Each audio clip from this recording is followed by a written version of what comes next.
চলো আজ তোমাদের সাথে শেয়ার করি আমি সকাল থেকে দুপুর অবধি কী করলাম। সকালবেলা তো ঘুম থেকে উঠেই আগে আমি নিজের রুমে চলে এসেছি।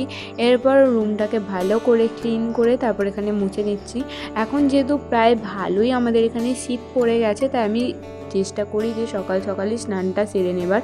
স্নান সেরে নিয়ে এখানে আমি ঠাকুরকে আগে ধূপ দেখিয়ে দিলাম। এরপর বসে গিয়েছিলাম আমি একটুখানি আমার স্কিন কেয়ার করতে। চুল টুল মুছে স্কিন কেয়ার বলতে ওই জাস্ট সানস্ক্রিনটাই আমি অ্যাপ্লাই করি। বাড়িতে থাকলেও আমি সানস্ক্রিন অ্যাপ্লাই করার ট্রাই করি, নাহলে ট্যান পড়ে যাওয়ার একটা ভয় তো থাকেই।